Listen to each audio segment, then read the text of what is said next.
This is Scott Becker with the Becker Private Equity and Business Podcast. We regularly bring you short business episodes, short private equity episodes, interviews with brilliant business and private equity leaders, sometimes profiles, which we have today, plus sometimes irreverent episodes in just different categories.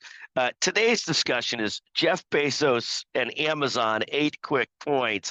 And we'll just walk through some of the history of Jeff Bezos. Jeff, now the CEO of Amazon is Andy Jassy, who was running the Amazon Web Services business. But Jeff Bezos is really the driver behind the growth of Amazon, even though Andy Jassy did a fantastic job since he's taken over and in running the biggest growth project of Amazon. I think to just go through 8 or 9 points on Jeff Bezos. First, 1994, famously around books. Now it's around many, many different areas. Just really an amazing things that he's done. Second, Amazon has grown to be second in overall revenues behind Walmart. It's fifth in overall market cap and total market cap at about 2 trillion plus today, and sort of amazing what it's done there. Third, what I love about Jeff Bezos, as much as anything, is this core management philosophy. It's not that different than we think about in other businesses. He would test an area. Of course, you could take big tests, like Whole Foods is a big test. Amazon Web Services was a big test. Then he could decide to double down on an area, stick with it, or close it down. And he's sort of the very best, as I could tell, of this generation, in having this very clear mindset, this very open mindset, that these things that they try and don't push forward on aren't failures. They're part of the cost of doing business and the way of doing business.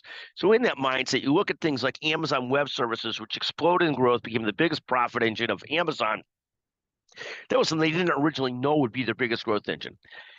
They put 14 billion or so into Whole Foods. It's gone fine by all accounts, but certainly has not been something that they've said, oh my God, we've got to double, triple down.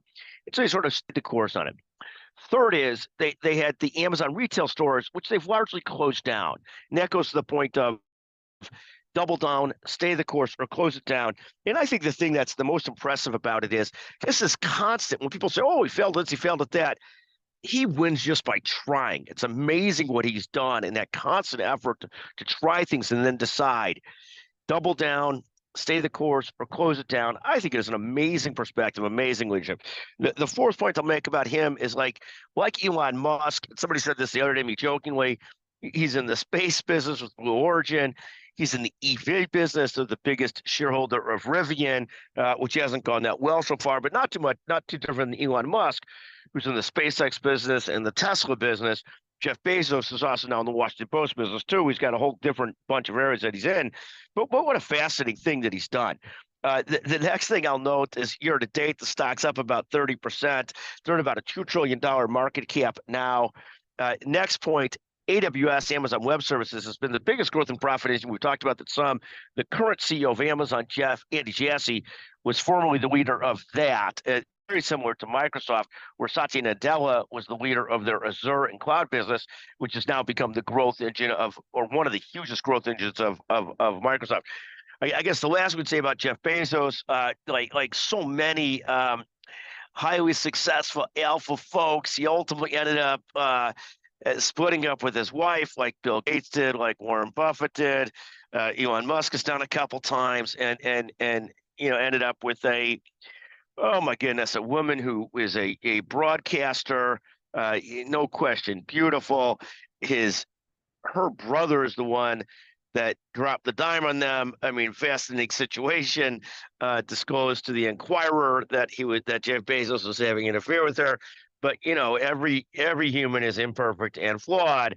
I guess that's the nicest way to say it. But a fascinating thing on Jeff Bezos and what he has all accomplished and done, from bookstore to the fifth largest company in America by market cap, the second largest in revenues after Walmart. It just this business philosophy. You got to make more good decisions and bad decisions. You got to be willing to jump into things, experiment things, and then either double down, stay the course, or close it down. I just think that business philosophy is so impressive.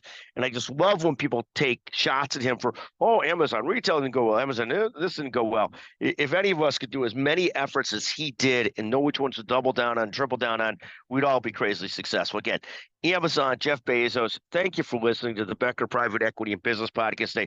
Always send us suggestions on people you'd like us to profile, things you'd like to hear about. Just a pleasure to visit with people. Always feel free to text Scott Becker, 773-766-5322. Thank you, as always, to Cazette Benjamin and Chanel Bunger, two of the best in the business, research and production. Fantastic. Thank you.